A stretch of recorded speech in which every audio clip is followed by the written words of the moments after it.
Media publik, West Papua Army menggugat kejahatan politik integrasi wilayah Papua Barat ke dalam NKRI. Tanggal 1 Mei tahun 1963, West Papua Army dibentuk, didirikan dan dideklarasikan pada tanggal 1 Mei tahun 2019 oleh 3 organisasi sayap militer Papua Barat, yaitu Komando Tentara Pembebasan Nasional Papua Barat (TPNPB), Komando Tentara Revolusi West Papua (TRWP), dan Komando Tentara Nasional Papua Barat (TNPB), dengan tujuan untuk menggugat kejahatan politik integrasi wilayah dan mengusir segala bentuk penjajahan di atas tanah air Papua Barat. Visi dan misi perjuangan nasional untuk mewujudkan kemerdekaan dan kedaulatan bangsa Papua Barat adalah hak dasar dan fundamental yang harus dihormati, dipertahankan dan diakui oleh seluruh bangsa-bangsa lain di muka bumi. Maka penjajahan kolonial Indonesia dan sekutunya atas tanah air dan bangsa Papua Barat merupakan tindakan yang menghina dan merusak nilai dasar hak asasi manusia serta prinsip hukum internasional. Negara Presidensil Republik Indonesia terbukti tidak konsisten dan telah melanggar Undang-Undang Dasar UUD 1945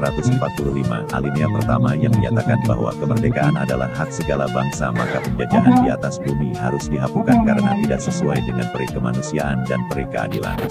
Berdasarkan hak asasi manusia UUD 1945 dan hukum internasional yang berkuasa, maka rakyat bangsa Papua Barat telah menyatakan kemerdekaan dan kedaulatan penuh atas wilayah, tanah, air, udara, dan seluruh makhluk yang hidup di dalamnya. Perjuangan kemerdekaan bangsa Papua adalah sah dan mutlak di hadapan segala nilai dan hukum yang berlaku di muka bumi, sehingga harus dihormati, dipertahankan dan diakui oleh segenap bangsa-bangsa, termasuk Organisasi Perserikatan Bangsa-Bangsa PBB. Pernyataan hak kemerdekaan bangsa Papua Barat pada tanggal 1 Desember tahun 1961 melalui Manifesto Politik Parlemen New Guinea di bawah pengawasan kolonial pemerintah Belanda telah mendapat ancaman dan invasi operasi militer secara besar-besaran oleh kolonial pemerintah Indonesia berdasarkan perintah Presiden Soekarno dalam pidato Trikora pada tanggal 19 Desember tahun 1961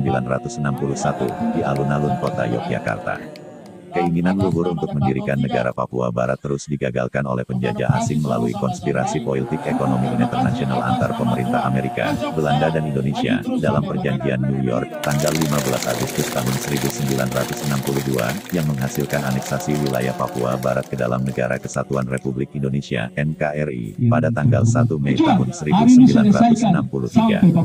Perjanjian New York merupakan tindakan ilegal dan cacat moral, karena tidak melibatkan bangsa Papua Barat sebagai pihak yang memiliki hak mutlak atas tanah air Papua Barat. Integrasi atau aneksasi